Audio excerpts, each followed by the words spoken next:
Nama saya Sebastiva Dwi Apriani dari kelas A pagi, jurusan Bahasa Inggris.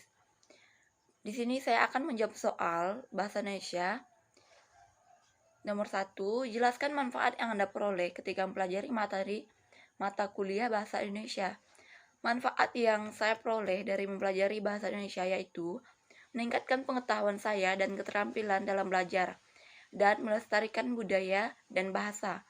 Karena bahasa Indonesia alat komunikasi juga merupakan bahasa nasional yang mempersatukan komunikasi seluruh suku di Indonesia.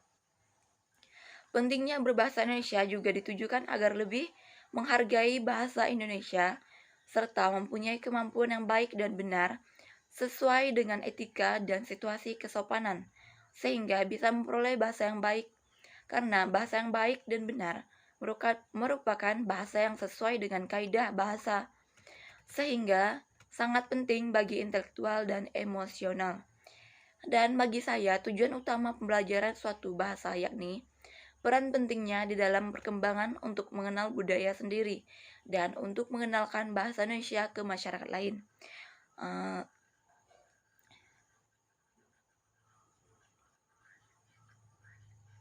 Berbicara bahasa Indonesia juga dapat membuat kita lebih terampil dalam berbahasa seperti sering kita lakukan di sekolah, yaitu menyimak, mendengarkan, dan berbicara, menulis, dan mendengarkan.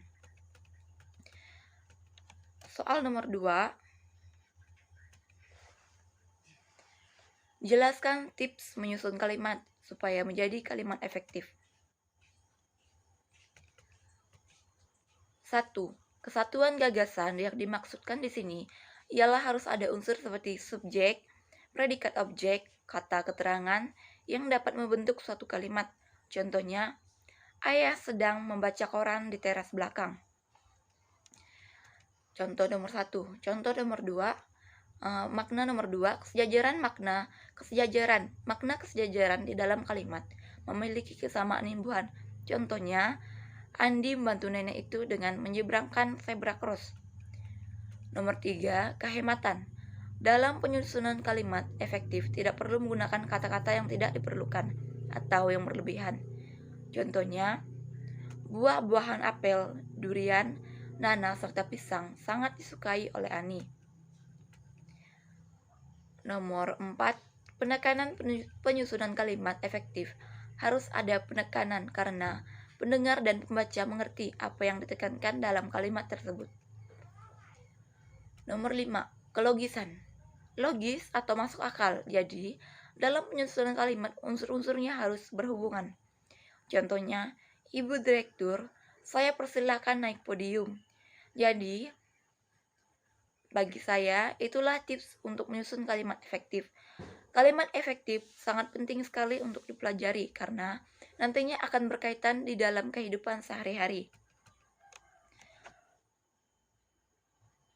Soal nomor 3. Bacalah dengan seksama skripsi yang Anda temukan. Jelaskan tentang kesalahan penggunaan PUEBI. Buatlah perbaikan paling sedikit 5 halaman skripsi yang Anda temukan. Jadi, skripsi yang saya perbaiki ialah skripsi dari Andrian dari halaman 1 sampai halaman 5. Halaman 1, kata penilaian yang seharusnya singkatannya PENILAIAN menjadi PENILAIN, penilaian. Jadi kata yang benar ialah penilaian. Dan halaman 1 juga yang salah, kata objektif. Objektif pakai Y, yang seharusnya pakai J. Yang benar ialah objektif. Halaman 2, kata mengkomunikasikan. Di sini mengkomunikasikannya itu ada G dan A-nya didabelkan. Jadi salah. Yang benar ialah mengkomunikasikan pakai K dan A-nya di tengah ada 1. Halaman 3, perbaikan saya di kata latang.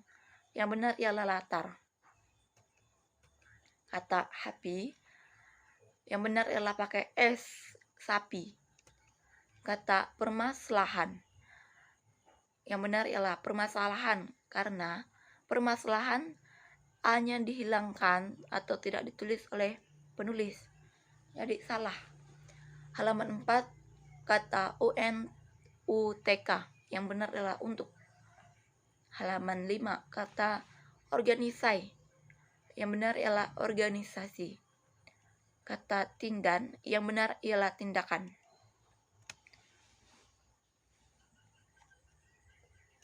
Saya akan membacakan soal nomor 4 dulu.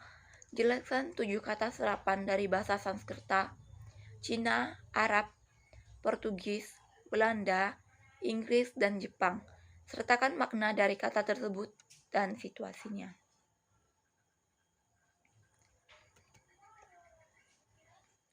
Satu, kata serapan dari bahasa Sanskerta. Contoh kata budaya. Maknanya macam-macam. Situasinya, situasi penggunaannya, aneka macam kue tradisional dijajakan kue itu. 2. Bahasa dari bahasa Sanskerta Cina. Sebuah benda yang bentuknya mirip, sebuah tabung dan berbunyi. Kata serapan ialah lonceng. 3. Arab. Almari itu terbuat dari kayu jati. Kata serapan, lemari itu terbuat dari kayu jati. 4.